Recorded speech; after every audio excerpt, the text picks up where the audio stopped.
from St. Louis Public Radio. This is St. Louis on the Air.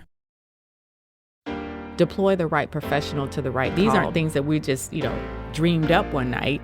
And do you feel like there are beds for, the estimate is maybe 25 people or more coming out of these 4 camps that are getting shut down? Yes, there are enough beds. He seemed to suggest like you're a bit of a Johnny-come-lately. Your thoughts on that statement? Well, first of all, bless his heart. The entire city is waiting with bated breath. Does this feel like a bill you probably can sign, or are there some concerns at this point? Stay tuned. Oh, boy. I think she's tormenting me here. Well, I'm going to return the favor. Let's talk about the Detention Oversight Board. Okay. I'm Sarah Fenske. Last week, St. Louis Mayor Tishaura Jones delivered her first ever State of the City address and offered a host of proposals for St. Louis. She outlined plans to spend $150 million on the city's north side. She discussed reimagining public safety, and she promised the return of alleyway recycling pickups next month. Now, as any public official could tell you, what sounds great in theory can sometimes end up a mess in execution. The devil is always in the details. And joining us to flesh out some of these ideas and talk about what comes next on a variety of fronts is St. Louis Mayor Tishaura Jones. So, Mayor Jones, welcome. Yes, thank you for having me. So I want to start with the centerpiece of your speech last week. This was your plans to invest federal American Rescue Plan relief funds into North City. And you've made clear this is so personal for you. Does that raise the stakes for this spending? Yes, absolutely. And I think also this being personal to me as mayor raises the stakes for my success in this role and this administration. I talked about how when my grandparents bought a home in the 1950s in the Wells Goodfellow neighborhood, and it was the center of our family's universe. We called it the big house, and all of our family celebrations that happened there, our family reunions. My parents got married there in the living room in 1969. We unfortunately lost it in a fire, and there was no generational wealth to pass down, through our family. And at the time that they moved to that neighborhood, it was a white neighborhood. Mm-hmm. And that changed. Right. Slowly that changed. The neighborhood deteriorated, and it is a mere shell of what it used to be when I drive through there, because I live near there. So, I know what it used to be to me and my family. Yeah, hearing you describe this, it kind of touched me to my core, because it felt like you were describing this vanished time. And this wasn't that long ago. No, this was not that long ago. I'm only 50 years old. So this was, back in the 70s and 80s that these are times that I remember growing up. And I think so many of us have this sense that the problems in North City, we care about them, but it feels so intractable. And this felt like you were saying, like, this is something that can be fixed. Yes. It's not too late. It is not too late. The problems of North City are also intentional because previous administrations have chosen to abandon North City. Mm-hmm. And that's got to stop, because we cannot expect St. Louis to be the best it can be if over half of it is left to fail. When we look at maps of St. Louis and we see who's living or where our qualified census tracts are, 59% of our city is a qualified census tract, meaning it's low or moderate income. Mm-hmm. That also has to stop. We have to make sure that we're investing in people and not just projects. So since you made this speech, you have unveiled more details of this plan for North City. Give us some of the highlights here. Yeah, so it's basically 3 pillars. We're going to empower, develop, and transform. Empowering people by giving resources where they are. So we're opening SLDC North, or an economic empowerment center in Sumner High School. And this is from part of the St. Louis Development Corporation. Yes, part of the St. Louis Development Corporation. We're going to match people up with thriving wage jobs and really do some robust workforce development initiatives. We're going to develop, develop incentives, which aren't all bad, but we want to make sure that the development incentives are used in the right way. to transform neighborhoods, get rid of the vacancy, address the vacant buildings, and stabilize and build infill homes where we can, anywhere from low and moderate to affordable to market rate. We have to build a market in North St. Louis in order for it to come back. And then we're going to transform. We're going to involve people that live in these neighborhoods that have lived here and planted roots here for generations in the transformation of their neighborhoods, because we want to make sure that development happens with community, not to community. So anytime we talk about development, I feel like the real question is, how do we make sure that it benefits everybody, not just the well-connected developers or people who are ready, are kind of doing well and are able to get these kind of contracts or make these projects happen? Yeah, so I mean, anytime that St. Louis forgoes on our tax revenue, that's an investment in these projects. And so we have told developers that, our criteria is pretty clear, that if you're going to build market rate housing, you have to include affordable apartments in those developments. And we have negotiated that with every deal that we've done since I've been in office. With the Butler Brothers building, it's 300 some odd apartments. 100 of those are going to be for affordable. The City Foundry project made a contribution to the Affordable Housing Trust Fund. The new facility that's going to have a Target, it's going to have 10% affordable housing. And then also you have to meet the but-for test, because that has been one of those things that's been questionable in the last several years. We've been giving out... questionable might be a charitable way to say that. We've been giving out development incentives like Halloween candy, so... I mean, these are houses that are already built, and we're saying, let's just give them an incentive now that it's done. Exactly. We have to scrutinize that. And then also there are going to be stronger reporting and clawback provisions. We haven't enforced clawback provisions in the past, and there are going to be stronger reporting and clawback provisions that if you try to sell your development within the first 5 to 7 years, for example, then the city gets its money back. And we haven't enforced those in years. And so that'll be a part of everything you're doing in North City. All these new developments you're hoping to encourage, those rules will be in place. And encouraging, and if it's out of North City as well. Okay. Mm-hmm. So you're hoping this won't just be a sort of trickle-down effect where we see big projects and people might be able to make minimum wage working on them. You want to really elevate entire neighborhoods. Yes, absolutely. And we've done that not only with developers, but with companies that are asking for tax incentives as well.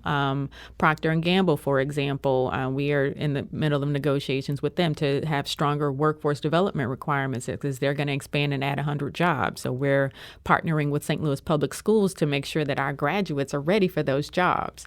Same thing with NGA, same thing with Deli Star. They have a signed MOU with St. Louis Public Schools to train our babies as they're graduating from high school for jobs at Deli Star, and they start at $50,000 to $65,000 a year. So this isn't just minimum wage. We're trying to transform neighborhoods and communities. So you have some big plans here. You also have the Board of Aldermen that is going to have to sign off on big parts of these. Yes. So Aldermanic President Lewis Reed issued a statement after this State of the City speech, and he seemed to suggest you're a bit of a Johnny-come-lately on these issues. Here's a quote. This is the start of his statement. After more than 240 days, I'm glad to hear that the mayor has finally joined myself and other city leaders in her willingness to target ARPA funds in North St. Louis. Although her proposal lacks specifics and dollars, it's good to hear Mayor Jones finally make a verbal commitment to giving the people of North St. Louis the help they so desperately need. From the beginning, this has been a clear priority of the Board of Aldermen. Your thoughts on that statement? Well, first of all, bless his heart. Lewis Reed has been there for over 12 years, and North St. Louis has continued to deteriorate under his leadership. So there's that.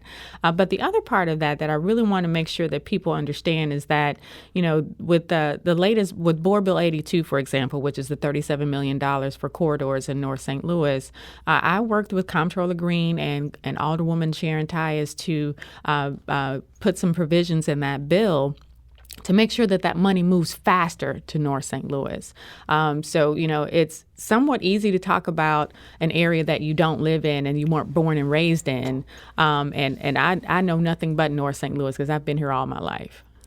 So we also heard from Dennis, who writes on Twitter, what is the status of the transparency portal for that ARPA spending? And Mary, who works for Louis Reed's office, she tweeted that it was funding for it was put in place last August, $150,000, and says the infrastructure was already set up from the previous administration. She says, I'm not sure what the holdup is. Well, if they thought that was a transparency portal, they were sadly mistaken. We are working to use the money that we have, and let me also say that that money was cut by the Board of Aldermen for us to stand up a transparency portal. So, it takes money to spend money, and we're hopeful that the board will reconsider adding more money for us to stand up these ways to be more transparent. So you were seeking more than $150,000 in order to make this an effective portal. Exactly. So our staff are doing the best with what we have, and we're in the process of standing up a new portal. So when we talk about these projects being funded through the American Rescue Plan Act funding, some of these projects are longer-term projects, yes. And ARPA has a 2026 deadline for these funds to be spent. So for some of these programs, like the College Promise Program and some of these loan funds, how are they going to be funded after 2026? I guess, will they be funded after 2026? Yeah, so that's a question we have with the administration. I know that they're talking about making sure that the funds are obligated by 2024, and also want to let your readers know that, we have programmed or encumbered at least $80 million of the first tranche of funds. So this sort of notion that we've only spent 2% is objectively false. But we're working with the administration to see, where the wiggle room is, because a lot of these programs, it's difficult to, it's going to be difficult to figure out like how to continue some of these programs past 2026.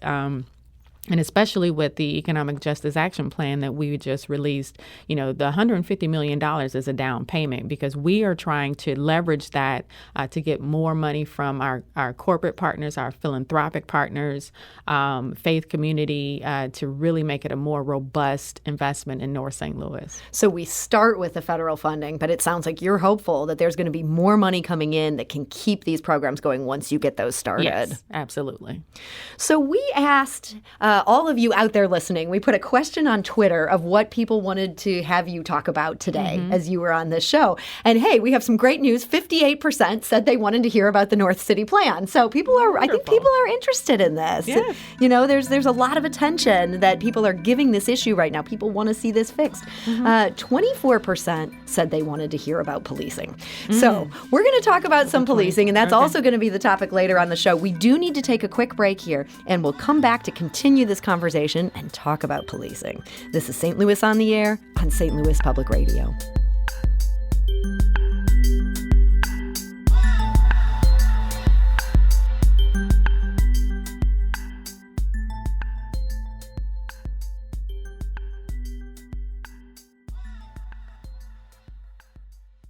Support comes from the Missouri Forest Products Association, saluting Earth Day on April 22nd with an ongoing commitment to help offset carbon emissions with sustainable harvesting of Missouri forests.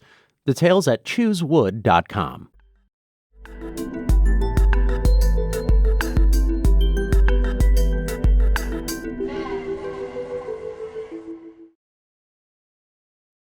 Welcome back. We are talking today to St. Louis Mayor Tishaura Jones. She has shared some thoughts on her plans for North St. Louis. That's something that's so important, so personal for her. We have heard from you that a big issue that you want to hear us talk about today is the issue of policing. And we should note later in this hour, we're going to talk to one of the authors of a new report from the Center of Policing Equity. And he's going to talk about the roadmap that lays out for some big changes for the St. Louis police. But Mayor Jones, I mentioned this Twitter poll. It was interesting. Somebody responded saying, can all the answers to this poll be policing? This is St. Louis, after all, shaking my head. In some ways, does it feel like the issues of crime and the issues of inequity in policing, they almost permeate every single challenge that's in your portfolio right now? Yes. I mean, let's start with with the idea of what policing is and what it has been in this country. We cannot continue to police in that manner and expect a different result. And the the goals of my administration when it comes to public safety, we're trying to transform it so we can deploy the right professional to the right call, because our officers are exhausted from responding to everything. And so we have diversion programs currently in place through our Cops and Clinicians program, through our 911 diversion program, and our partnership with Behavioral Health Response. To make sure that that people are getting what they need, because when they call 911, they call for help. And we want to make sure that we're deploying the right help when they do call. So we're taking the steps to upgrade our antiquated 911 system. It's been such an issue. It's been an issue, and we're committed to trying to fix it, to consolidate our resources there, because we had 3 separate dispatch systems with police, fire, and EMS. And so, I am committed to trying to fix our 911 system and make sure that people get the response that they need from city services. And you'll be bringing on, if you get your way here, more civilians to handle some of these calls that are traditionally handled by police. Now, with Cops and Clinicians, they're paired up with an officer. Right. The idea might be to forego the officer altogether, have a civilian take some low-level type stuff. Do you think there's going to be significant pushback from the police on this? I don't know, but I do know that the changes that we're making are trying to make our officers' job easier and lift some of the burden off of their shoulders, so they can do what the work that they were trained to do in our academies, which is respond to violent crime. And then, with the civilian officer force, we've seen it work in other cities. So these aren't things that we just, dreamed up one night. These are things that work in other cities. And with the information that we got from CPE from their first survey, almost 20% of calls can be answered by someone other than officers, and 20% of that work can be done with civilian officers. And we've also seen that in the Cops and Clinicians pilot, 49% of the calls in North St. Louis could be answered by someone other than police. And this is even in North St. Louis, yes, where outsiders might think this is all stuff that's incredibly dangerous. Not the case. No, it's not the case, because when we think about the status of North St. Louis right now and the people who live there, and I'm one of them, we have issues that don't necessarily need a police response. We have to attack the poverty, the abject poverty that has been allowed to fester in North St. Louis, and the lack of resources that are available in North St. Louis. Lack of places to go for fast food, for fresh fast food. I mean, think about it. We can go to Bread Company or Panera within a 2-mile drive. In every direction. In every direction, but that's not the case. So we have to invest in North St. Louis in more ways than one to make sure that it's a place where everyone can thrive. So when we're talking about violent crime, you touted some statistics in your State of the City speech. You said under Dr. Dan Isom's leadership and through a data-driven, smart-on-crime approach, our city bucked a national trend of rising homicides between 2020 and 2021 and noted that homicides fell 25% last year. Now, ProPublica has challenged those numbers. They suggest the city has manipulated statistics by reclassifying murders as justifiable homicides, and they've reported that's contrary to FBI guidelines. According to ProPublica, in 2020, the city counted at least 17 that way. In 2021, the number jumped to at least 22. Had just a handful of those justifiable homicides been classified as murders, St. Louis might have set its all-time murder record in 2020 and had its second highest annual total in 27 years in 2021. Doesn't that reporting suggest the city hasn't bucked the national trend? Well, I still believe that violent crime is down overall, and I trust Dr. Isom's leadership and his integrity in the many years that he has served this city. So, we're looking at more ways to be more transparent with our crime data, and I trust Dr. Dan Isom's leadership to get us there. So one of the other things that, when we set out this Twitter poll, everybody wanted to talk about what is going on in our streets. Dangerous drivers mowing down bicyclists, giant potholes everywhere. Let's go to Dwight, who's calling from Dutchtown. Dwight, hi. You're on St. Louis on the Air. Thanks for taking my call. Exactly. I drive regularly from Gravois down Kings Highway to the Central West End, probably 3-4 times a week. And I have to say, I have to dodge maybe 200 steel plates that are in the lanes of traffic just to get there. And what often happens is people literally veer into the middle of the street to avoid a plate, And there I am. I'm also in that situation, and it just seems like a kind of a minor miracle that one survives it. The other issue, and I think is probably even more material, is just that wear and tear on automobiles. It's just brutal. I mean, Dwight, I feel like this is the number one thing that your average St. Louisan is just constantly fed up about. And I understand this is small potatoes when compared to the disinvestment we're talking about and what's happening in North City. But boy, it is on the minds of a lot of people. Is there a plan to tackle the state of these streets? Yeah, well, if you look at Board Bill 184, which was the capital bill, there were monies set aside to repave several of our main thoroughfares. So the board passed that a couple of weeks ago, and stay tuned to see if I sign it. Uh-oh. You're going to hold that over our head here. The entire city is waiting with bated breath. Does this feel like a bill you probably can sign, or are there some concerns at this point? Stay tuned. Oh, boy. I think she's tormenting me here. I'm going to return the favor. Let's talk about the Detention Oversight Board. Okay. Now, this is something that you wanted to get set up. There have been a lot of allegations, some lawsuits, conditions in the City Justice Center. This has been a problem. It certainly predates your administration, yes, but it doesn't seem like things are getting better there at this point. You had 2 nominees get blocked by the Board of Aldermen, and then another one, the city's former health director, she basically resigned, saying, if these 2 nominees aren't going to make this board, I don't want to be on this board.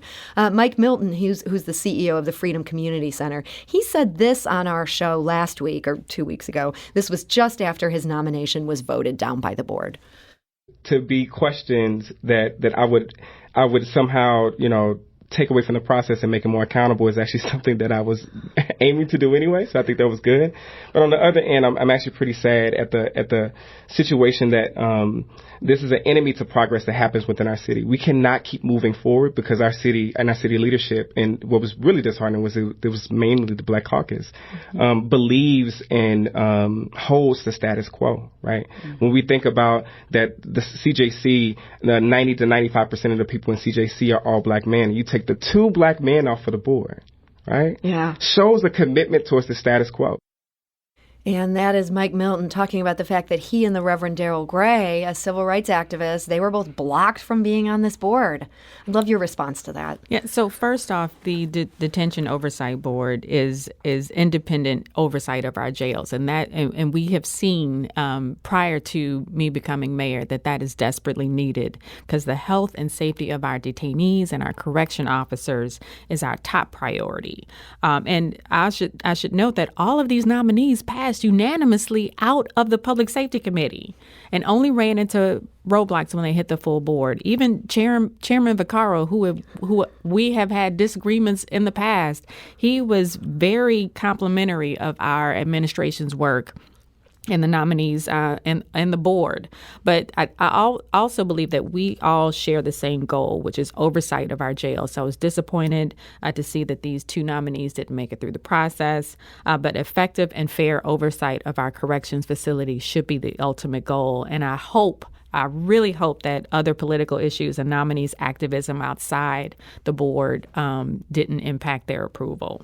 So I'm going to read a tweet from Alderman John Collins Muhammad, part of that Black Caucus that Mike Milton referred to. Quote, people will literally diss you, throw salt on your name, bash you, knock doors against you, endorse your opponent, and lie on your voting record, but will straight up expect y'all to be cool when they need you. Nah, cuz, nah. Does it feel like this stems back to like personal issues versus the road forward for our city? Do you feel like the Board of Aldermen is a good partner in this effort to fix the problem in the jails? Well, I'm going to say something that my dad used to tell me when I first got into politics about how when people talk about you and shame your name and talk bad about you, he said, take a bath in rock salt. Because if you don't want people talking about you or working against you or saying bad things about you, then politics is not the industry for you to be in. Because I have had so many personal and professional attacks in my political career. And at some point, I took my bath in rock salt. Yeah. And I have to deal with it. There are people that I work with who I know say crazy stuff about me behind my back. But the overarching goal is more important to me, and that's service to this city. So a lot of times I just forget about it and I get back to my original goal. How can I wake up every day and do the best that I can and show up for the people who I represent? Do you feel like there's members of the Board of Aldermen who need to realize that at this point? Well, I can only speak for myself. Yeah. I can only speak for myself. But if you're going to get mad every time somebody talks about you and then also try to do things to prevent them or prevent our city from succeeding in the interim, then maybe this isn't the place for you. Do you think this board can be effective without the Reverend Gray, without Mike Milton, and without Pamela Walker? Those three are now not going to be on this board. What do you do now? I think, I lead with racial equity, and I think Mike Milton said it best. The overarching number of people that are in our detention facilities are people of color. And so we need to make sure that the people that we appoint to this board reflect the people who they are going to be representing and protecting. So with these two black men nomination getting scuttled, are you going to be looking for different black men who can be on this board or try again with these two? Well, I'm committed to working with the board to see what we can do to move forward. But we have to make sure that this board reflects racial equity. So a leading theory in the city is that the CJC is overcrowded at this point because of the desire to close the workhouse, that the city just has too many detainees to fit into one jail. And as long as that problem persists, that's going to be an issue. Do you think we can go forward with the CJC enough to handle everything that's needed in the city? Absolutely. I believe there was a column that Tony Messenger wrote last week that said that actually the number of people in our detention facilities is the lowest it's ever been. And there are only about 20 people in the CJC annex. And as soon as we complete the repairs on the CJC, which are being delayed because of supply chain issues, just like everywhere else where you're building something right now, we'll be able to close the workhouse for good and put everybody in one facility. Okay. So you remain committed to the CJC going forward. You think It can be fixed? Yeah, it's in the process of being fixed. And it's, I would say the most frustrating part is, again, the supply chain issues, and also, we haven't done a good job at continual maintenance of the CJC. So we're fixing, decades-old problems. So we've been talking about policing and the criminal justice system here. Something else I wanted to ask you about today. The city councilor's office has fought back hard on lawsuits filed over the night of kettling. This goes back to 2017 during the Crewson administration. More than 100 people rounded up in mass arrests. You marched in the Stockley protests. I don't know if you were out there that night, but you were out there that weekend. I did. Mm-hmm. Do you ever feel like it could have been you that was rounded up and arrested that night? Yeah, possibly. But I tend to go home when the sun goes down primarily because my kid is coming home. So I just want to be there with him. We inherited a lot of things. And that's what happens when you take on running for mayor. You inherit the unfinished business of the prior administration. And so this is one of the unfortunate things that we inherited that we have to try to fix as best as we can. Is the mandate for the city councilor to defend the city aggressively, that the city has to pay attention to that bottom line? I mean, the mandate for the city councilor is to, I would say, work, do the best with what she has inherited. And this is one of those unfortunate lawsuits that she has inherited. So we're trying to find the best outcome that we can. So I got to squeeze in one last topic here today. This has to do with encampments for homeless people. Both the city and MoDOT have given notice to clear these camps. There's 4 of them that have to be gone by May 2nd. Mm-hmm. And providers say there are just not enough shelter beds available. That was also an issue at different points throughout this winter. Audra asks on Instagram, why is the city willing to evict yet another tent encampment with no new shelter options? Actually, we have more shelter beds than pre-pandemic, so I don't know where that information is coming from, that we don't have enough shelter beds. And, our Department of Human Services under the leadership of Dr. Yusuf Scoggin has been fantastic in trying to make sure that we work with our unhoused neighbors to not only get them into shelter beds, but also we're trying to get them into permanent and supportive housing. So the shelter is just the first stop. We want to make sure that we treat our unhoused neighbors with dignity and respect and make them whole again. And so that means some changes to how we've been dealing with providers. We also want to take a lot of the burden off of provider shoulders as well. So getting our unhoused neighbors into permanent and supportive housing is the ultimate goal. And do you feel like there are beds for, the estimate is maybe 25 people or more coming out of these 4 camps that are getting shut down? Yes, there are enough beds. Okay.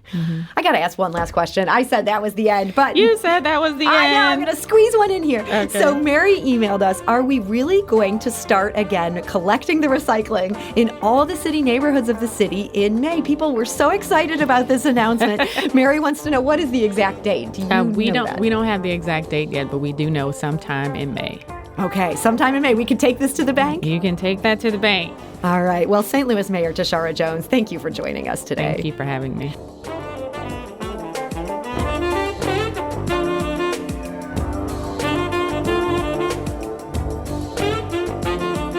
This episode was produced by Kayla Drake with audio engineering and podcast design by Aaron Dorr. Our executive producer is Alex Hoyer. St. Louis on the Air is a production of St. Louis Public Radio. Understanding starts here. Do you find yourself regularly listening to episodes of St. Louis on the Air? Suggest us to a friend you think might enjoy our conversations. And leave us a review and rating on Apple Podcasts on the App Store. It's the simplest way to help people discover our show. Thanks. St. Louis Public Radio is a member-supported service of the University of Missouri, St. Louis.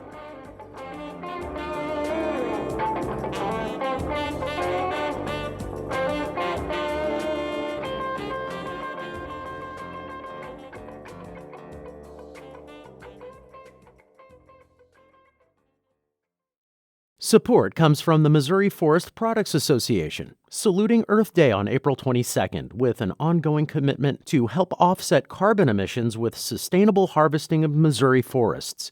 Details at choosewood.com.